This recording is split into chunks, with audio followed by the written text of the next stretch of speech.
What that means is it means that if an immigration judge determines that they face a credible threat of death upon their return to their home country, then, again, I'm not an immigration judge, but it is likely that the immigration judge will find that that person should be granted humanitarian relief. And it is our view that it's unlikely that most of those kids will qualify for humanitarian relief and don't have a legal basis for remaining in this country. They will be sent back. Nobody should make any mistake about it. Well, the first statement from the White House press secretary there was today. The second one, July 7th, saying kind of two different interpretations of what they think a judge may or may not say or do with the Central American kids who are on the southern border, some 50,000 plus. Just moments ago, the Homeland Security Secretary was up on Capitol Hill, and he was asked about this bipartisan effort to change the law that essentially would mean that the Border Patrol could turn away these folks on the border as opposed to the law now that says that they have to take them in. Take a listen. Do you support adding it to the supplemental? It's not part of the supplemental request. But and I said all this publicly at the hearing. Okay, so basically he said it's not part of their $3.7 billion request. It's not in there. What does all that mean? Let's bring in our panel. Jonah Goldberg, at-large editor of National Review Online. Kirsten Powers, USA Today columnist, and syndicated columnist Charles Krauthammer. I mean, it seems, Jonah, that, you know, they don't really want to change this law right now. At least that's what it seems like. Right, and I'm of the opinion they don't need really to change this law. But they need to do something. They need to do something, and it seems to me that they don't want to change the law, and they don't want to do anything else either. They basically are seemingly content to let this crisis continue, to use it as some sort of political wedge in order to get this supplemental that actually doesn't deal with the crisis. It just alleviates the conditions that these kids are under, which I think is an understandable and desirable thing to do. But it is not something that actually fixes the problem, and I can't quite get my head around why these guys aren't interested in fixing the problem. Kirsten. Well, because I think that a lot of Democrats don't want to change the law for humanitarian reasons, that they see these children as being more like refugees, actually, than children that should be turned around at the border, which is essentially what it sounds like Republicans want to do. Senator Cornyn's talking about introducing a bill that would change the law so that he will do it tomorrow with Baier, their Democratic they representative. will treat the children just like Mexican children are treated, meaning they'll essentially turn them away at the border or they'll put them before a judge. So it's an entirely different process. So, I think it's unfortunate. I was with Bret. I met a lot of these children. I think it's unfortunate HHS will not provide more access to these children, because I do really believe if people could have seen what we saw and saw these children, that there would be a lot more compassion and a lot more concern for them, and more of a sense of, like I said, that they're really refugees and they need asylum. And for the people in these border towns and concern in these different states that are taking these kids in, what do you say? Well, the kids are really being taken in by organizations that have contracts with HHS, and there are about 60 organizations throughout the country. So, look, so why do they need $3.7 billion? I think, well, I think that's more also to deal with deporting them and to deal with issues on the border. I mean, I think that was the administration's original position on this, right? But I think that, look, it's a real problem, and we're not dealing with this properly. We need to have a better process for dealing with people that are flooding into our country. I wouldn't disagree with that. I'm just saying that I think the answer is to give them asylum, treat them as refugees, not to turn around children at the border and say, go back to what you're trying to flee. Charles. I think there are two separate issues with two separate answers. The one issue is controlling the border and not creating a magnet for the continuation of this catastrophe. The second is treating the kids who are here humanely, the best way that we can.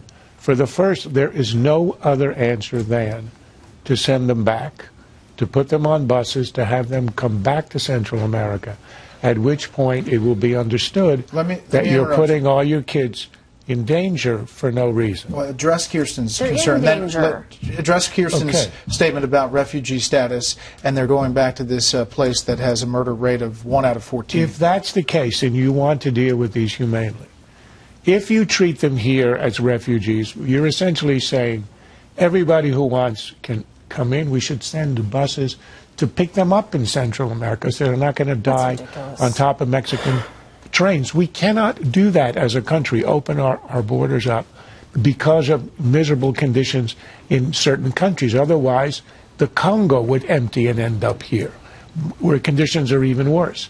It seems that to me, if you want to deal with the humanitarian issue, and I'm prepared to spend a lot of money on this, then perhaps we ought to think of doing it in country. You return them, you spend a lot of money, you set up the same centers that you saw in Virginia or elsewhere, perhaps in country, with American personnel, American money. If you want to help them against the gangs, you can help either the government, if it isn't the corrupt to the point where it won't deal with the gangs, or if you're really serious about this, say National Guardsmen who protect the villagers. But the idea that you're importing the problem into the U.S. is to me unacceptable, because in the end it means that we don't have a border. So we don't take and refugees we have no anymore, just so I'm criteria. clear on that. This is a country that cannot handle 60,000 refugees. I mean, that cannot seriously be your position. And I don't, and just so we understand, I mean, every single one of these children had horror stories about what they fled from. And I've heard a lot of conservatives say, oh, they're making up these stories, they've been coached. Every single one of them that should be in Hollywood, because they were sobbing, crying, hysterical, telling these stories. Wait a minute. We have criteria, and we've had them for 50 years, that determine who's a refugee and what do you need to show to be a refugee. And under what circumstances are these children not refugees? You're declaring them in advance refugees. The whole idea of holding a hearing is to determine if they are.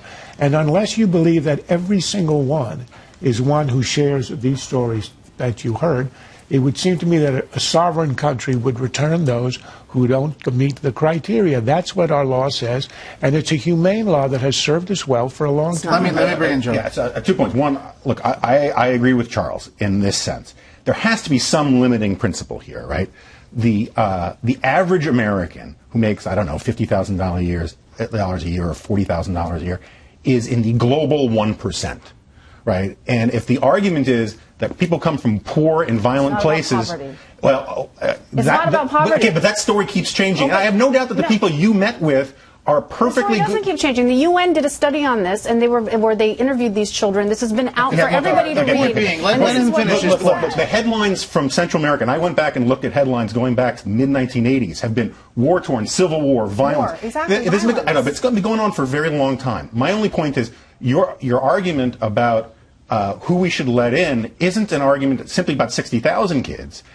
We have to know what the limiting principle is. Otherwise, it's simply an argument against borders themselves. Let me ask you this. Should we accept everyone from Syria? These are false paradigms. That's a refugee status. It's a violent place. I think that we should allow refugees from different countries, and we should have a systematic plan for it. But we have a crisis of children coming across our border, and when you have children coming across your border, then I think you have to deal with that crisis. These are false choices. Okay, I want to play one soundbite. I know we're heated here. I want to take Governor Heinemann from Nebraska. Here's what he had to say about this whole thing as it's developing for his state. A couple days ago, Senator Johans found out that 200 illegal individuals had been sent to our state. No one has been notified us of that. So I've been on the telephone the last couple of days to the Department of Homeland Security, referred me to the Secretary of Health and Human Services. We want to know the names of those individuals, who their sponsor is their sponsor legal, what communities did you send them to, why are they conducting a secret operation, essentially, transporting them all over the country, and now we learn to Nebraska, and the federal government won't tell us what's going on. And for that governor, he's saying he didn't even know they were coming. Well, we've got to have rules, and you have to. This can't be done in secret, high-handedly by the administration. Of course, you have to let the governors know, and you have to let the communities know. But it seems that to me, if this is a crisis and it's a terrible tragedy, there's only one way it stops, when buses are returned. You can put nurses on the buses, you can put social workers on the buses, you can put all the money in the world you want, all the food you want, you can put National Guardsmen who protect these people on the buses.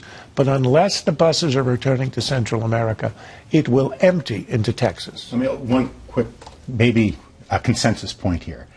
One of the things that if Kirsten is right and these should all be refugees, all taken in no matter what. All of them, but most of them. I mean, that's why most of these kids are coming If they should all be taken in, and if Charles is right, I think one of the things that we're witnessing is that after years of absolute neglect on the immigration issue and duplicitousness and disingenuousness by political elites about immigration, the lack of trust and goodwill about what to do in situations like this is basically at zero. And a lot of what we're seeing today is Obama reaping what he has sown with how he has treated immigration for the last 3 years.